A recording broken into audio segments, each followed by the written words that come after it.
బాధితుడైన రాముడు ముఖ్యమా, యూట్యూబర్ రావణ్ని బాధితుడిగా మార్చడం ముఖ్యమా? మాజీ నక్సలైట్ ప్రజా యుద్ధ నౌకగా చెప్పే గద్దర్ గారితో రావణ్కి అనుబంధం లేదు, పవన్ కళ్యాణ్ గారికి కారు కొనిచ్చేంత అనుబంధం ఉంది. పవన్ కళ్యాణ్ సో నక్సల్ జాయిన్ అయిదాం అనుకుంటున్నావు అంటే ఎస్ అంటాడు పవన్ కళ్యాణ్. సో మీకే జరగాలి, యాక్చువల్గా మీకే జరగాలి, తప్పించుకున్నారు ఒక్కొక్కరు వీడియో డిలీట్ చేసుకొని అంటారు. ఈ అన్యాయం గురించి, ఆలయంలో జరుగుతున్న అక్రమాల గురించి ఎంత 21 నిమిషాల వీడియోలో 8 minutes. సో హాయ్ ఫ్రెండ్స్, రీసెంట్గా కృష్ణారావణ గురించి అలాగే రామందిరం గురించి తులసి చంద్ దాస్ గారు చేసిన వీడియో, అలాగే ఆ వీడియోకి కౌంటర్గా అయామ్ అక్షయ్ గారు చేసిన వీడియో, రెండు వీడియోల గురించి పూర్తిగా తెలియాలనుకుంటే ఈ వీడియోని స్కిప్ చేయకుండా ఫస్ట్ నుంచి లాస్ట్ వరకు పూర్తిగా చూడండి. ఇప్పుడు ఈ రెండు వీడియోల గురించి తెలుసుకుందాం. ఇంతకీ అయోధ్యలో ఏం జరిగింది, ఏం జరుగుతుంది, ఇది క్రిస్ప్గా డీటెయిల్గా so welcome back to the channel. As usual కొంచెం తులసి చంద్ ఇప్పుడు కొంచెం టాపిక్ డైవర్షన్ అనమాట. ఎట్లా అంటే రావణ్ మీదకి తీసుకెళ్ళి రామ్ మందిర్కి కలిపి టాపిక్ డైవర్షన్ చేద్దామని ట్రై చేస్తుంది. రీసెంట్గా ఒక వీడియో వచ్చింది, సమ్ కాల్డ్ సో కాల్డ్ ఇంటలెక్చువల్గా మాట్లాడడానికి ట్రై చేస్తుంది. బట్ ఓకే, ఇందాం మళ్ళీ ఏంది సోది ఇందాము. అండ్ తన సో కాల్డ్ ఫ్యాక్చువల్ థింగ్స్ ఏవైతే ఉన్నాయో, సో కాల్డ్ జర్నలిస్ట్ థింగ్స్ కొంచెం ఎక్స్పోజ్ చేస్తూ మాట్లాడదాం. Okay, let start the video. AP ఉప ముఖ్యమంత్రి అనపాలజెటిక్ సనాతని అయిన పవన్ కళ్యాణ్ గారు బాలరాముడు ప్రతిష్ఠ రోజు ఉద్వేగంతో కన్నీళ్లు పెట్టుకున్నారు. అలాంటి పవన్ కళ్యాణ్ గారికి అయోధ్య రాముడు దోపిడీకి గురయ్యాడు అనే వార్త ఎంత బాధాకరమైంది. బాధితుడైన రాముడు ముఖ్యమా, యూట్యూబర్ రావణ్ని బాధితుడిగా మార్చడం ముఖ్యమా? You wanted to become a Naxal? One point of time when I was in late teens, yes. Did you want to pick up the gun? Yes, I wanted to pick up the gun. దానికోసం ఒక టైంలో చెప్పాలంటే నక్సల్స్ లోకి వెళ్ళిపోతారేమో అని భయం వచ్చేసింది. మాజీ నక్సలైట్ ప్రజా యుద్ధ నౌకగా చెప్పే గద్దర్ గారితో రావణ్కి అనుబంధం లేదు, పవన్ కళ్యాణ్ గారికి కారు కొనిచ్చేంత అనుబంధం ఉంది. నమస్తే. ఇప్పుడు క్లిప్స్ ఎందుకు ప్లే చేసింది పవన్ కళ్యాణ్ది? సో నక్సల్స్ లో జాయిన్ అయిదాం అనుకుంటున్నావా అంటే ఎస్ అంటాడు పవన్ కళ్యాణ్. సో ఆ క్లిప్ ఎందుకు ప్లే చేసింది? ఇప్పుడు కూడా she is proving the damn thing that naxalism is a good. దానికి పవన్ కళ్యాణ్ లాంటి వాళ్ళు కూడా ఫ్యాన్స్ ఉన్నారు. పవన్ కళ్యాణ్ ఒక టర్మ్ మెన్షన్ చేసిండు, ఇన్ టీన్ అని, డ్యూరింగ్ టీనేజ్. ఓకే, టీనేజ్ అంటే ఏంది? టీనేజ్ లో మనిషికి ఆ మాత్రం సెన్స్ ఉంటుందా? అంటే నక్సలిజమ్స్ అనేది ఇప్పుడు ఏదైతే ఉందో అది గుడ్ థింగ్, పోరాడాలి. అప్పట్లో వీరప్పన్ ఉన్నప్పుడు అదొక ట్రెండ్ ఉండే నక్సలిజం. ఓకేనా, ఆ టైంలో ఆ age Pawan Kalyan teenage. Okay, ఆ టైంలో ఆ ఏజ్ లో మనిషికి అంత అబ్జర్వ్ చేసే థింగ్స్ అంత కెపాసిటీ ఉండదు. రావణ్ గాడు ఏమన్నా టీనేజరా అడుగుతున్న? అంకిల్ గాడు ఏక్ నంబర్ అంకిల్ గాడు. రావణ్ ఇప్పుడు యూఏపీఏ యాక్ట్ కింద అరెస్ట్ చేశారు కాబట్టి ఇప్పుడు పవన్ కళ్యాణ్ కూడా వన్స్ అపాన్ టైం మాట్లాడారు, పవన్ కళ్యాణ్ కూడా అరెస్ట్ చేస్తారా అన్నట్టు ఛాలెంజ్ ఇస్తుంది. ఇప్పుడు వీళ్ళు ఎంత ఛాలెంజ్ ఇచ్చినా సరే కోర్టు మాత్రము పబ్లిక్ ఇంటెంట్ చూస్తారు. ఓకేనా, ఇప్పుడు ఏమైనా గద్దర్ తీసుకొచ్చి గద్దర్కి కలుపుతుంది, ఇప్పుడు తులసి చంద్ తీసుకొచ్చి గద్దర్ కలుపుతుంది. గద్దర్ ఒక సింగర్. ఓకే, హిడ్మాలిక ప్రాణాలు తీయలేడు. సిఆర్పిఎఫ్ ఫోర్స్ ది, పోలీస్ ఫోర్స్ ది, గవర్నమెంట్ అఫీషియల్స్ ది ప్రాణాలు తీయలేడు. పాటలు పాడిండు, అర్థమైందా? పాటలు వాడినోనికి ప్రాణాలు తీసేటోనికి చాలా తేడా ఉంది. అరే ఇంత సిగ్గు శరం లేకుండా ఎట్లా కంపారిజన్ చేస్తారో నాకు అర్థం కాదు. మళ్ళీ అంటేనేమో ఫీల్ అవుతుంది. ఇప్పుడు వస్తుంది మెసేజ్ లోకి వచ్చి అదేనా నువ్వు మాట్లాడే లాంగ్వేజ్ అంటే. ఫ్రెండ్స్, నా పేరు తులసి చంద్. అయోధ్య రాముడు నిలువు దోపిడీకి గురయ్యాడు. 3 రకాలుగా రాముణ్ణి దోచేశారు.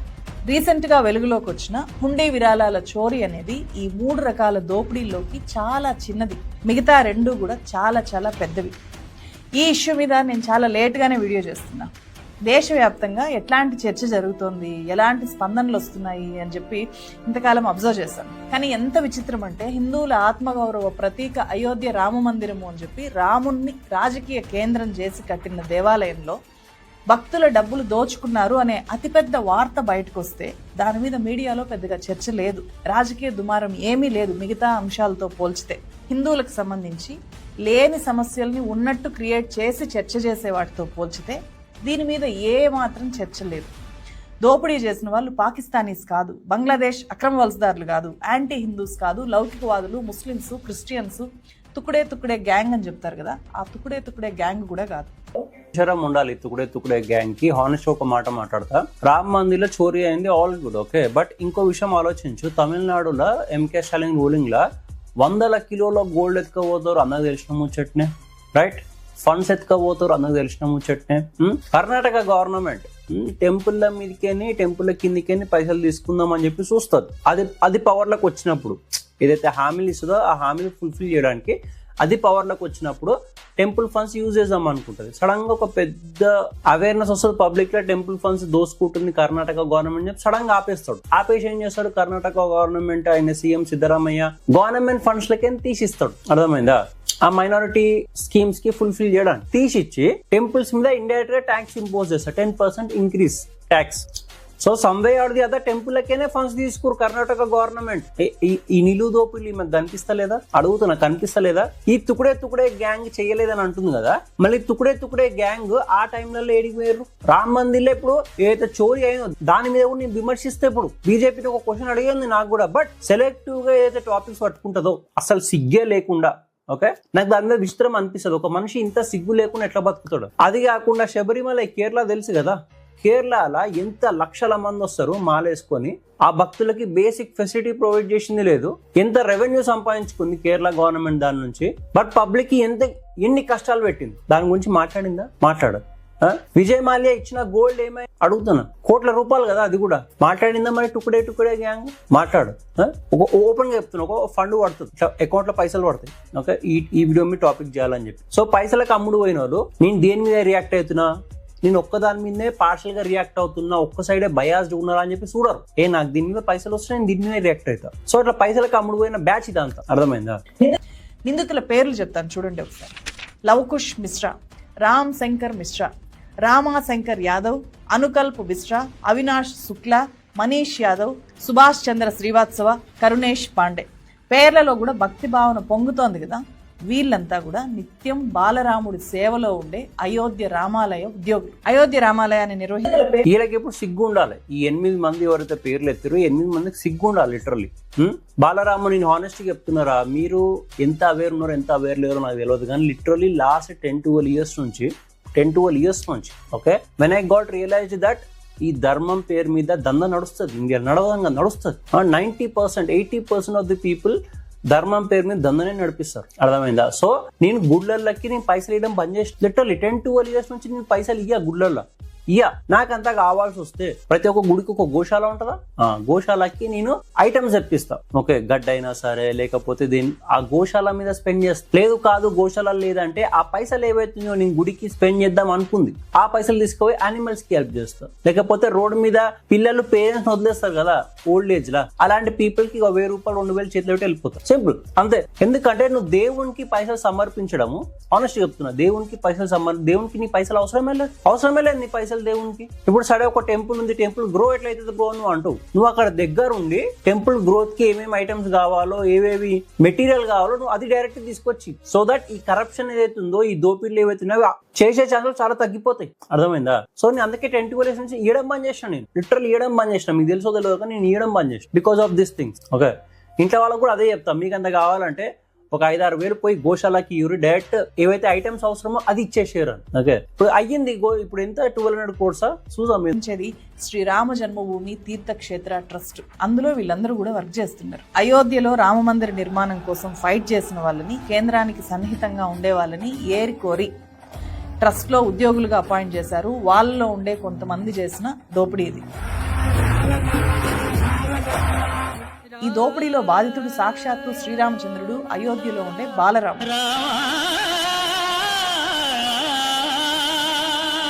కానీ మీడియాకు అయోధ్యలో జరిగిన ఈ దోపిడీ అతిపెద్ద వార్త కాదు. అందుకే నాన్ స్టాప్ డిస్కషన్స్ లేవు, నేషన్ వాంట్స్ టు నో అనే చర్చలు లేవు. ప్రధాని మోదీ గారి నుంచి ఒక్క చిన్న ట్వీట్ కూడా లేదు. एक आवाज नहीं उठी, एक स्टेटमेंट नहीं, एक ट्वीट नहीं. ये सवाल सिर्फ मैं नहीं, आप नहीं, पूछता है सारा भारत. मजा आया. ఏపీ ఉప ముఖ్యమంత్రి అనపాలజెటిక్ సనాతని అయిన పవన్ కళ్యాణ్ గారు బాలరాముడి ప్రతిష్ఠ రోజు ఉద్వేగంతో కన్నీళ్లు పెట్టుకున్నారు. Today has been quite emotional for me, and at the time of Pran Pratishtha, tears have started rolling unknowingly. అలాంటి పవన్ కళ్యాణ్ గారికి అయోధ్య రాముడు దోపిడీకి గురయ్యాడు అనే వార్త ఎంత బాధాకరమైంది. ఇవి కూడా ఉన్నాయి. ఇప్పుడు 1200 కోట్ల ఎన్ని కోట్లు. ఓకే, ఇప్పుడు ఇలా అంటున్నారా, యోగి సార్ గారు ఒక మాట అన్నాడు, ఎవరైతే రామ్ మందిర్ గురించి ఇప్పటివరకు అసలు కన్సర్న్ లేని వాళ్ళు కూడా, ఫర్ ఎగ్జాంపుల్ ₹1 అయిన వాళ్ళు కూడా రామ్ మందిర్ కి కోర్ట్ ఆర్డర్ ఇచ్చినాక కూడా దాన్ని అపోజ్ చేసుకుంటూ వచ్చినారు మీడియాలో. అసలు రామ్ మందిర్ ఉండడం ఇష్టం లేనోళ్ళు కూడా వచ్చి ఇప్పుడు మాట్లాడుతూ రామ్ మందిర్ గురించి, మీ బతుకులకు ఎప్పుడన్నా వక్ఫ్ బోర్డు గురించి మాట్లాడిర్రా అని అడిగిండు. వక్ఫ్ బోర్డ్ లా 50,000 కోట్లు 60,000 కోట్లు లిటరల్ ఇట్లా 1000 కోట్లు. అర్థమైందా? 1200 కోట్లేడా, 50-60,000 కోట్లేడా, అది చెప్తే ఇప్పుడు కొన్ని డీటెయిల్స్ షేర్ చేస్తాం మీకు. ఓకే, అండ్ రీసెంట్ గా ఒక హైదరాబాద్ లో ఒక లాయర్ ని లేపేశారు, గుర్తుందా? కార్ యాక్సిడెంట్ లో కొట్టుకుంటూ వెళ్ళిపోయారు. ఆ లాయర్ అదే వక్ఫ్ బోర్డ్ ల్యాండ్స్ కోసం కొట్లాడుతున్నాడు. ఆ వక్ఫ్ బోర్డ్ ల్యాండ్స్ ఓవర్ ఆక్యుపై చేశారు. అలిగేషన్స్ అంతా కాంగ్రెస్ లీడర్ల మీద ఉంది, చెప్తా ఇప్పుడు. ఓకే, కానీ ఇప్పుడు మాత్రం ఆయన స్పందించట్లేదు. తిరుమల లడ్డూలో ఆవు కొవ్వు పంది కొవ్వు కలిసినట్టు ఏ ఆధారం లేకపోయినా కూడా విజయవాడ కనకదుర్గమ్మ మెట్లు గడిగి ప్రాయశ్చిత్త దీక్ష చేశారు పవన్ కళ్యాణ్ గారు. అప్పుడే కదా ప్రౌడ్ సనాతని అని చెప్పి ఆయన ప్రకటించుకున్నారు. ప్రౌడ్ క్యాథరిన్ అని చెప్పి నువ్వు కూడా ప్రకటించుకో, ఎవడన్నా ఏమన్నా అంటున్నా నేను. మరి అయోధ్య రాముడు ఏం పాపం చేశారు? పవన్ కళ్యాణ్ గారు ఇప్పుడు బాధిత రాముడిని ఎందుకు పట్టించుకోవట్లేదు? పవన్ కళ్యాణ్ గారు రాముడు విషయంలో స్పందించేంత టైం లేకుండా బిజీగా ఉండడానికి ఏపీ తెలంగాణలో సంచలనంగా మారిన రావణ్ ఇష్యూనే కారణమా? ఎందుకంటే ప్రశ్న యూట్యూబ్ ఛానల్ రావణ్ ను జూన్ 30 నుంచి పవన్ కళ్యాణ్ గారి మీద అనుచిత వ్యాఖ్యలు చేశారు అనే కేసు తెలుసు కదా. సో ఆ కేసులో జూన్ 30 నుంచి 4 సార్లు అరెస్ట్ చేసిన ఏపీ పోలీసులు 4 సార్లు అతనికి బెయిల్ రావడంతో చివరికి 5వ ఇంక బెయిల్ రాకూడదు అని చెప్పి అత్యంత కఠినమైన ఉపా కేసు, రాజద్రోహం కేసు పెట్టారు. 14 రోజులు రిమాండ్ విధించింది కోర్టు. రావణ్ ప్రస్తుతం నెల్లూరు జైల్లో ఉన్నాడు. ఈ ఉపా కేసు పెట్టడానికి కారణం ఏంటో తెలుసా? అతను తన వీడియోల్లో ఎర్ర కండువా ఎందుకు వేసుకుంటాడు అని చెప్పి ఒక ఇంటర్వ్యూలో అడిగినప్పుడు ఆయన ఇచ్చిన రిప్లై, ఆదివాసీ గిరిజన ప్రాంతాలు బడుగు బలహీన వర్గాలకు జరిగిన అన్యాయాల మీద చూడు ఎక్కడికి అసలు ఆ టాపిక్ కి దీనికి సంబంధం ఉందో అడుగుతున్నా. మాట్లాడితే నువ్వు వీడియో చేస్తే మొత్తం రామ్ మందిర్ మీద వీడియో చేయ, రామ్ మందిర్ ఫండ్స్ ఎట్లా దోసుకెళ్ళి దాని మీద వీడియో చేయి. ఓకే, రామ్ మందిర్, పవన్ కళ్యాణ్, రావణ్. అరే పవన్ కళ్యాణ్ రావణ్ కంపేర్ చేయకుర్రా. ఈడు పవన్ కళ్యాణ్ 55 ఏళ్ళు 60 ఏళ్ళు దగ్గరకు వస్తున్నా సరే ఆ పర్సన్ ఎంత ఫిట్ ఉంటాడు. అరే ఎంత కష్టం తెలుసారా ఆ ఏజ్ కూడా ఆ బాడీ మెయింటైన్ చేయడము. ఇంకే 40 ఏళ్ళు ఉండేవి 60 ఏళ్ళు 80 ఏళ్ళ ముసలం లేకుంటాడు లిటరల్. ఈయన తీసుకుపోయి ఆమెతో కంపేర్ చేస్తాం. అటవీ ప్రాంతంలో జరిగే అక్రమ మైనింగ్ల మీద, దోచేస్తున్న భూముల మీద ఆ మొత్తం ప్రజలందరికీ గొంతుకై వాళ్ళందరి తరపున పోరాడి వాళ్ళకి ఎలాంటి సంబంధం లేకపోయినా సరే ప్రభుత్వానితో సిస్టమ్ తో డిఫర్ అయ్యి ఆయుధం పట్టి ప్రాణాలు కూడా వదిలేసిన ప్రతి ఒక్క అమరవీరుడికి ఈ ఎర్రకండువ అంకితం చేస్తూ జస్ట్ ట్రిబ్యూట్. రాజ్యానికి వ్యతిరేకంగా యుద్ధానికి ప్రేరేపిస్తున్నాడు, యువతని రెచ్చగొడుతున్నాడు అని చెప్పి మావోయిస్టుల్లో చేర్చడానికి సిపిఐ మావోయిస్టు సిద్ధాంతాలను ప్రశ్న రావణ్ ప్రచారం చేస్తున్నాడు అని చెప్పి జనసేన నాయకుడు, ఆంధ్రప్రదేశ్ రాష్ట్ర road development corporation director Garikapati Shivashankar ఇచ్చిన కంప్లైంట్ తో కృష్ణా జిల్లా గంగవరం పోలీస్ స్టేషన్ లో కేసు నమోదైంది. ఆ కేసు మీద అరెస్ట్ చేశారు. 4వసారి బెయిల్ వచ్చిన తర్వాత 5వసారి అరెస్ట్ చేశారు. సో 5వసారి నమోదైన కేసు ఇది. ఇప్పట్లో రావణ్ ఈ కేసులో బయటకు వచ్చే అవకాశం లేదు. ఇది క్లియర్ అయిపోయింది. అండ్ యాక్చువల్ గా నువ్వు కూడా అరెస్ట్ కావాలి బై ది వే. ఓకే, నీ వీడియో ఏమైంది? నీది యుఏపిఏ నీ నక్సలిజం వీడియో ఏమైంది? ఎండ్ ఆఫ్ నక్సలిజం ప్రైవేట్ లో వేసుకున్నావు, నువ్వు లోపలేస్తారని చెప్పి. ఈ భయము, ఈ సిగ్గు, ఈ ఆలోచన ముందు ఉండాలి. అర్థమైందా? నక్సలిజం ఏం గొప్పది కాదు. ఆనెస్ట్ చెప్పాలంటే గిరిజన ప్రాంతాల పబ్లిక్ కి నిజంగా అంత కష్టం అవుతుందంటే కొన్న పీపులే వ్యతిరేకం అవుతారు గవర్నమెంట్ కి. బట్ నక్సలిజం ఇప్పుడు వీరప్పన్ ఫాలో అయ్యే పాత్ ఇదంతా నక్సలిజం పాత్ ఏదైతే ఉంటుందో ఇది అక్కడ ఉన్న కామన్ పీపుల్ కి హెల్ప్ చేస్తున్నాము అని చెప్పి వాళ్ళ own self propaganda, own self control చేసుకొని ట్రై చేస్తారు నక్సలిజం. నువ్వు పబ్లిక్ ని కూడబెట్టుకొని పోయి గవర్నమెంట్ కు అపోజ్ గా నువ్వు ప్రొటెస్ట్ చేయి, నువ్వు కొట్లాడ ఏమన్నా చేయి. బట్ నక్సలిజం పేరు మీద నేను గిరిజన ప్రాంతాలకు హెల్ప్ చేస్తున్నా అని చెప్పేసి నువ్వు ఆఫీసర్స్ ను చంపడము, మిలిటరీ ఫోర్స్ ను చంపడం, ఇది ఎంతవరకు కరెక్ట్? నక్సలిజం అంటే ఇదా అడుగుతున్నా? ఇలాంటి వాటికి మీరు సపోర్ట్ చేస్తారా? వీళ్ళు చేసిర్రు వీడియో డిలీట్ చేసుకున్నాం. హిడ్మా మీద ఆల్ ఓవర్ ఇండియాలో మంచిగా ఇట్లా సాఫ్ట్ పుష్ వెళ్ళింది, హార్డ్ పుష్ కూడా వెళ్ళింది. వీళ్ళెంబడి ఇంకొకటి తెలంగాణ షామన్ వాడు ఇట్లా ఏడుస్తుంటాడు, వాడిని తీసుకుపోయి వాడిని కూడా లోపలేరు. యుఏపిఏ యాక్ట్ అందరి మీద పడాలి. ఇక్కడ మనం తెలుసుకోవాల్సింది ఏంటి? రావణ్ వీడియోస్లో కానీ రావణ్ ఇంటర్వ్యూస్లో కానీ ఎక్కడా కూడా నేను మావోయిస్ట్ పార్టీలో చేరదాం అనుకున్నానని కానీ మీరు చేరండి అని కానీ ఎక్కడా నాకైతే కనిపించలేదు. కానీ డిప్యూటీ సీఎం పవన్ కళ్యాణ్ గారు రీసెంట్గా నేషనల్ ఛానల్ ఏఎన్ఐకి ఇచ్చిన ఇంటర్వ్యూలో కానీ గతంలో ఇచ్చిన చాలా ఇంటర్వ్యూస్లో కానీ నక్సలైట్లలో చేరిపోదాం అనుకున్నాను నేను, మా అన్నయ్య అంటే చిరంజీవి గారు ఆపారు అని చెప్పారు. You wanted to become a Naxal? One point of time when I was in late teens, yes. Late teens, yes. అర్థమైందా? లేట్ టీన్స్ అంటే టీనేజ్ లో ఎవరికి అంత ఉంటదిరా, ఇన్ని థింగ్స్ అబ్జర్వ్ చేయాలి, ఇవన్నీ ఉంటాయి, ఇవి యాక్చువల్ పంచాయతీ అని చెప్పి రావని తీసుకొచ్చి పవన్ కళ్యాణ్ క్లిప్ లేడుందిరా. అబ్బా అరే మీకు ఓడో ఫండింగ్ ఇస్తుండే కానీ ఆ ఫండింగ్ ఏదో మా రైట్ లాబీ వాళ్ళు మాకు ఇచ్చుంటే మిమ్మల్ని 3 చెల్లో నీళ్ళు ఆగించేటోళ్ళం ప్రతి ఒక్క వీడియో. అర్థమైందా? ఇప్పుడు ఏంది, ఇప్పుడు ఇండైరెక్ట్ గా ఏమని పుష్ చేస్తుంది? పవన్ కళ్యాణ్ కూడా సపోర్ట్ చేస్తుండు నక్సలిజం. సేమ్ అదే రావణ్ చేసిండు. సో రావణ్ కూడా పవన్ కళ్యాణ్ చూసి నేర్చుకున్నాడు. అరే ఓపెన్ మాట, ఓకే, ఎవడన్నా సరే బేసిక్ గా ఓకే ఎక్కడన్నా సరే ఆల్ ఓవర్ ఇండియాలో ఎక్కడన్నా సరే కొడుకు తండ్రిని చూసి నేర్చుకుంటాడు. అర్థమైందా? కొడుకు తండ్రిని చూసి నేర్చుకుంటాడు. ఎక్కడైనా సరే. రావణ్ నేర్చుకుంది పవన్ కళ్యాణ్ దగ్గరికి అంటే పవన్ కళ్యాణ్ మా ఫాదర్ అవుతాడా? సాఫ్ట్ వేలో అయితే పుష్ చేస్తుందో కనీసం వీళ్ళు చేసే కంపారిజన్కి ఏమైనా సిగ్గు ఉండాలి. వాడికి ఏమైనా చిన్న ఏజా పోనీ పవన్ కళ్యాణ్ కంటే వాడికి ఏమన్నా ఇప్పుడు పవన్ కళ్యాణ్ 50+ ఉంటే వీనికి జస్ట్ 11 years 12 years ఉన్నాడా? కాదు కదా, 40 ఏళ్ళ దగ్గర ఉంటాడు కదా. ఉన్నాడా 40 ఏళ్ళు ప్లస్ ఉంటాడు. వీడు పవన్ కళ్యాణ్ చూసి నేర్చుకున్నాడు. పవన్ కళ్యాణ్ ఫాదర్ అవుతాడు రావణ్ కంటే చెప్పు నేర్చుకున్నారు అంటే మేము ఒప్పుకుంటాం. సరే రాబోయ్ రావణ్ ఫాదర్ పవన్ కళ్యాణ్ అంట, ఎదుగా పవన్ కళ్యాణ్ చూసి నేర్చుకున్నంట అని చెప్పేసి చేసే కంపారిజన్ కి ఎంత వల్గర్ ఉందంటే. Did you want to pick up the gun? Yes, I wanted to pick up the gun. దానికోసం ఒక టైంలో చెప్పాలంటే నక్సల్స్ లోకి వెళ్ళిపోతాడేమో అని భయం వచ్చేస్తున్నారు. ఆ గన్నులతో ఆడుకోవటం. చాలా సార్లు నేను నక్సల్ గురించి మాట్లాడుతాను. ఎందుకు మాట్లాడతానంటే నాకు ఇంతమంది ఎందుకు వెళ్ళిపోయింటారు ఈ అడవుల్లోకి నాకు అర్థం కాదు. ఇప్పుడు అంటే ఎంత కోపం ఉండాలి వీళ్ళకి. ఆ కోపం ఎక్కడికి పోదు. మనం ఆపరేషన్లు చేయండి, ఇంకోటి చేయండి, కంగారు చేసినా గానీ అది ఇంకో ఫామ్ తీసుకుంటుంది. అది అంతేకాదు, మాజీ నక్సలైట్, ప్రజా గాయకుడు, ప్రజా యుద్ధ నౌకగా చెప్పే గద్దర్ గారితో రావణ్కి అనుబంధం లేదు, పవన్ కళ్యాణ్ గారికి కారు కొనిచ్చేంత అనుబంధం ఉంది. నన్ను స్వేచ్ఛగా రే అని పిలుచుకునేంత చనువు మా ఇద్దరి మధ్య. నాకు బుల్లెట్లు దిగినారా ఈ వెన్నులో. కారు జస్ట్ పవన్ కళ్యాణ్ గద్దర్ కొనిచ్చిండా? రావణ్ గారికి కార్ అప్గ్రేడ్ అయినట్టుంది కదా. టాటా నెక్సాన్ ఉండే ముందు ఇప్పుడు హెక్టర్ వచ్చినట్టుంది కదా. మీకు వస్తలేవా ఫండింగ్? మీరు కొనిచ్చుకుంటలేరా? మీరు మురికి పని చేసుకుంటూ బండ్లు కొనిచ్చుకుంటున్నారు. అక్కడ అవుట్ ఆఫ్ ఫ్రెండ్షిప్ కొనిచ్చిండు. కొనికి తేడా ఉంది కదా. ఒక అండంగా అడుగుతున్నా, హక్కుగా అడుగుతున్నా బండి కొనివరా అంటే ఆయన ఒక 24 గంటలు 3 రోజుల్లోనో 2 రోజుల్లోనో బండి కొనిచ్చాను నేను. ఒరే అని చెప్పి గద్దర్ గారితో పిలిపించుకునేంత దగ్గరతనం ఉంది. పవన్ కళ్యాణ్ గారు చెగువేరా అభిమాని అని చెప్పారు. ఆ చెగువేరా ఒక గెరిల్లా, అంటే ఇక్కడ మన దేశంలో అయితే ఒక నక్సలైట్ అని చెప్పాలి. నాకు చాలా ఇష్టం చెగువేరా. ఎందుకు ఇష్టం అంటే తన దేశం కాదు, తన సమస్య కాదు, కానీ కొంతమంది బాధపడుతున్నారు, వాళ్ళ కోసం పోరాటం చేసిన వ్యక్తి. అందుకు నాకు చెగువేరా అంటే ఇష్టం. ఆయన తీసిన కొన్ని సినిమాలు ఆయన ప్రో నక్సల్ భావజాలాన్ని కూడా ఎస్టాబ్లిష్ చేసేలాగా ఉన్నాయి కదా. పవన్ కళ్యాణ్ గారే స్వయంగా నేను నక్సలైట్ సానుభూతి పరుణ్ణి అని చెప్పి ప్రకటించారు. అలాంటిది ఒక చిన్న వీడియో క్లిప్ ఆధారంగా ఏకంగా స్టేట్ మీద యుద్ధానికి ప్రేరేపిస్తున్నాడు రావణ్ అని చెప్పి అరెస్ట్ చేయడం ఇక్కడ చాలా చాలా ఆశ్చర్యకరమైన విషయం. సో ఈ రోజు రావణ్ కి జరిగింది, రేపు ఇంకెవరికైనా కూడా జరగచ్చు అనేది ఇదొక హెచ్చరిక. పవన్ మీకే జరగాలి, యాక్చువల్ గా మీకే జరగాలి. తప్పించుకున్నారు, ఒక్కొక్కరు వీడియోలు డిలీట్ చేసుకొని అండర్ గ్రౌండ్ లోకి వెళ్ళిపోతున్నారు. చూస్తున్నాం, అన్ని చూస్తారు. మాకు వీడియోలు ఎవరు ఒక దగ్గర ఏడో ఒక దగ్గర ఉంటాయి, బయటకు వస్తాయి. టైం వచ్చినప్పుడు మీరు కూడా బుక్ అవుతారు. ఇదొక హెచ్చరిక. కళ్యాణ్ గారు తన పవర్ ఏంటో చూపించడం వల్లనే రావణ్ మీద ఉపా కేసు నమోదైంది అనేది బహిరంగ రహస్యం. అంటే రాముడి ఆలయంలో జరిగిన చోరీని కూడా పట్టించుకోనంత బిజీగా ఈ కేసులో పవన్ కళ్యాణ్ గారు ఏమైనా ఇన్వాల్వ్ అయ్యారా? అంత బిజీగా ఉన్నారా?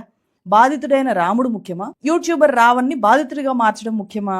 ఖచ్చితంగా పవన్ కళ్యాణ్ గారికైనా ఎవరికైనా రాముడి ఆలయంలో జరిగిన చోరీనే ముఖ్యం కావాలి. మళ్ళీ నేను ఇక్కడ అయోధ్య ఇష్యూలోకి వెళ్తాను. అలాగే రాముడు వల్లే గెలిచి అధికారంలోకి వచ్చిన బీజేపీ నాయకులు ఎవరూ కూడా అయోధ్య రాముడికి జరిగిన ఈ అన్యాయం గురించి, ఆలయంలో జరుగుతున్న అక్రమాల గురించి ఎక్కడా నోరెత్తట్లేదు. అందరూ కామ్గా ఉండిపోయారు.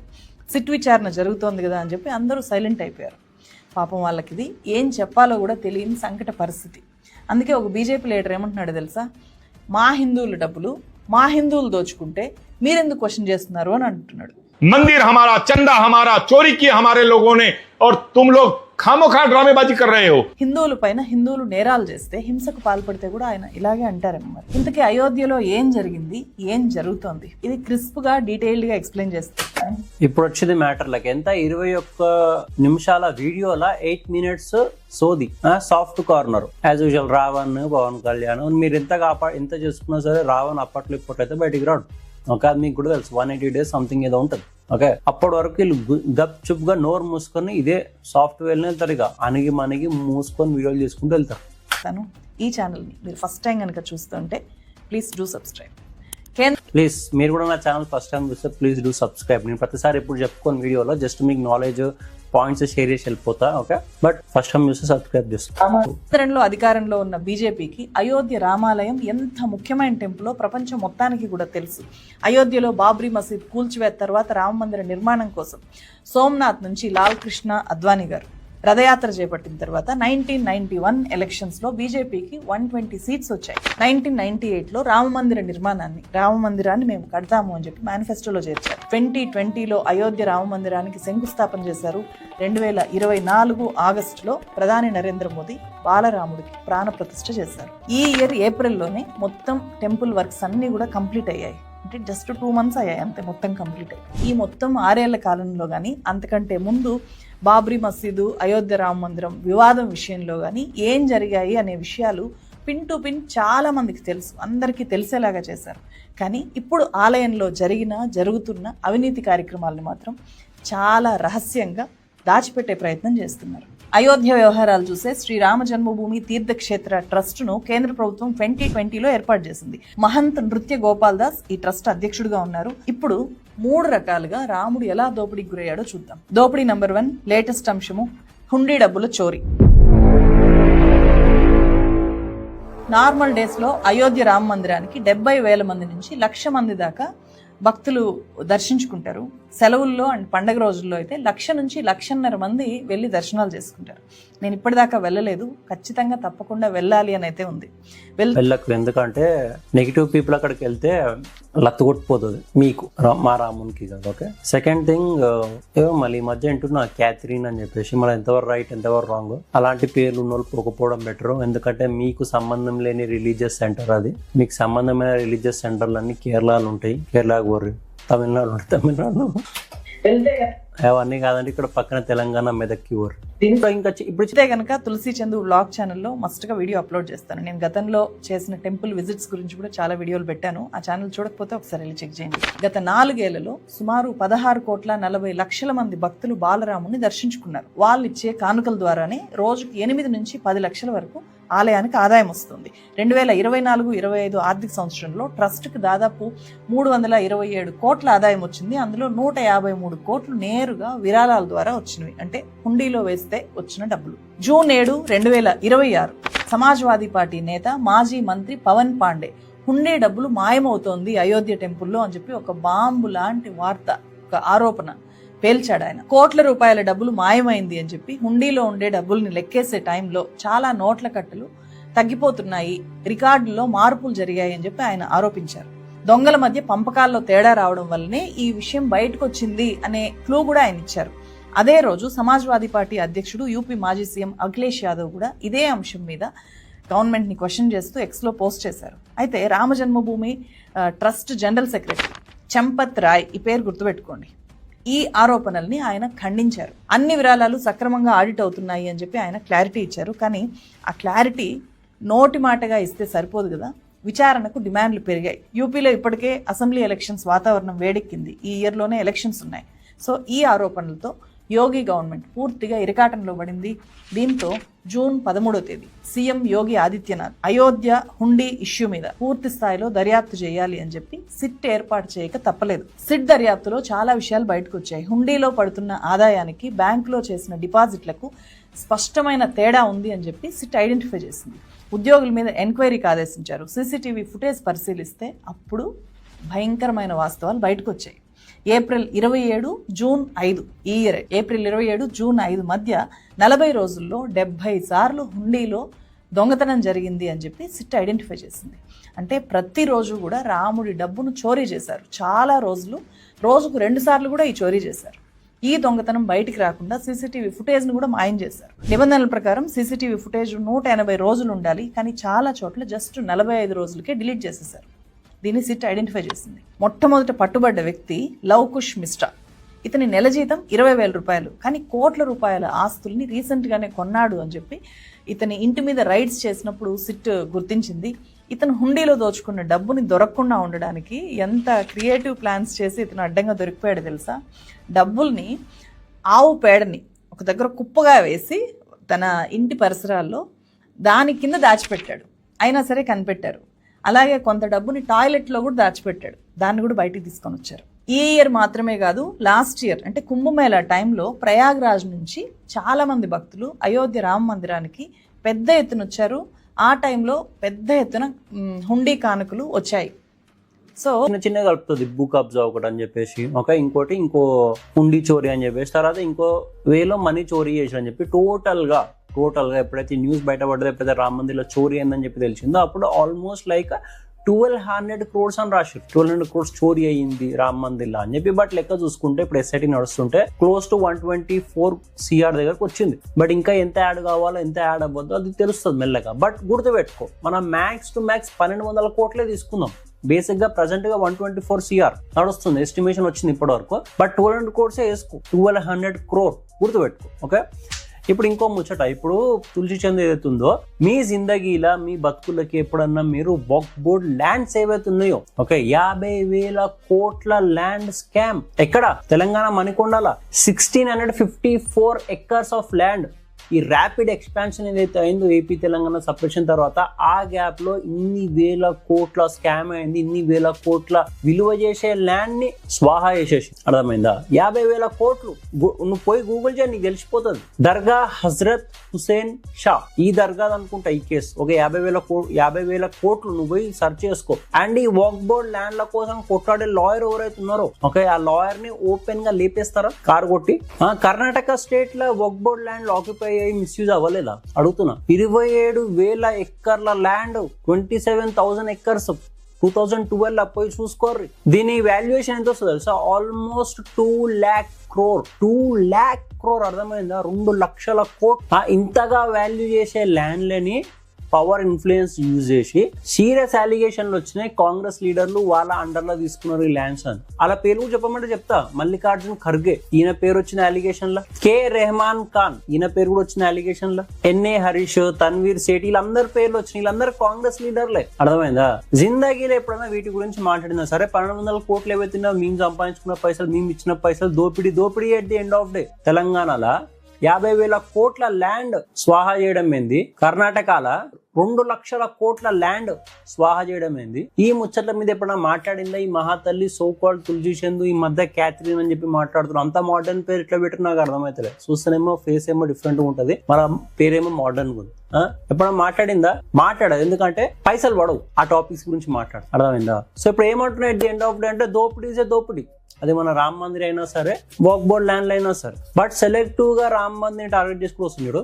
ఇలా బతుకులంతా రామ్ మందిర్, మోడీ, పవన్ కళ్యాణ్ ఇలా పేర్లు చెప్పుకొని ఫాలోవర్స్ పెంచుకుంటా, వ్యూస్ పెంచుకుంటూ వెళ్ళడమే. కానీ ఇలా బతుకులకు ఎప్పుడన్నా వీళ్ళు అడుగుతున్న గవర్నమెంట్ వచ్చి ఏది మంచి పని కాలేదా అడుగుతున్నా. ఏ మంచి పని కాలేదా 14 years లో, 15 years లో? అన్ని గలీజ్ పనులు అయినాయా? ఏదో ఒక మంచి పని అయి ఉంటది కదా. మంచి పని కాందే అవుట్ సైడ్ వల్ల India development, India rapid growth గురించి అంత ఈజీగా మాట్లాడుకుంటున్నారా? డిఫెన్స్ ఎంతో స్ట్రాంగ్ అయింది ఇండియాది. సిగ్గుండాలి ఈమెకి, తులసి చంద్కి. మోడీ ఉన్నా సురక్ష సున్నా అంట. అరే ఎంత అమ్ముడు పోతారా? ఏం మజబూరి ఉంది? ఇప్పుడేమన్నా సింగిల్ పేరెంట్ తులసి చంద్? అలా పిల్లలు ఉన్నారు, నా పిల్లలు నేనే చదువుకోవాలి కాబట్టి నేను ఈ పని చేస్తున్నా అంటే సరే వదిలేసే, పక్కకు పెట్టి ఈమె మజబూరి ఉందని అనుకోవాలి. ఏం మజబూరి ఉంది వీళ్ళకి? పబ్లిక్ ఇంత గలీజ్ గా తిడుతున్నా, ఇంత గలీజ్ గా ఓపెన్ అయిపోయి, ఇంత దొంగతనాలు, ఇలా దొంగ బుద్ధులు, ఇలా దొంగ వే ఆఫ్ డూయింగ్ వీడియోస్ బయట పెడుతున్నా సరే సిగ్గు లేకుండా అదే ప్యాటర్న్ ఫాలో అవ్వడానికి వీళ్ళకి ఏంది మజబూరి? మజబూరి అంటే హిందీ కూడా అది. మజబూరి అంటే ఏంది? ఏం ప్రెషర్ చేస్తుందాలండి?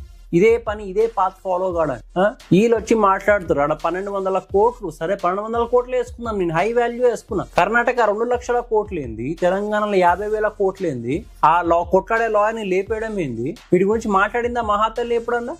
మళ్ళీ అంటేనేమో డిఎం చేస్తుంది. ఐఎమ్ జర్నలిస్ట్, నాకు 10+ years ఆఫ్ ఎక్స్పీరియన్స్, యూనో బొందేం కాదు. అరే మేము ఐటీ జాబులు చేసి కూడా జస్ట్ అక్కడిక్కడ వెరిఫై చేస్తేనే మాకు అర్థమవుతుంది మీరు ఎంత దొంగలు. కామన్ పీపుల్ ని మబ్బు పెట్టగలరు, బట్ ఒక చదువుకున్నోని అన్ని యాంగిల్స్ నుంచి న్యూస్ అన్ని కవర్ చేసుకుంటూ చూసుకునేట్టు ఒక కామన్ పర్సన్ ని మీరు మబ్బు పెట్టలేరు. మీ బతుకులు అంతా పైసలు తీసుకొని బయాసీ వీడియోస్ చేసుకోవడమే తప్ప మీతో వచ్చింది ఏం లేదు. పబ్లిక్ ఒక ఉపయోగకరమైన థింగ్ చేసిందే లేదు. మీరు సిజేపీ ప్రొటెస్ట్ కి సపోర్ట్ చేసి ఆమె వచ్చి కలిసింది. ఎవరమే?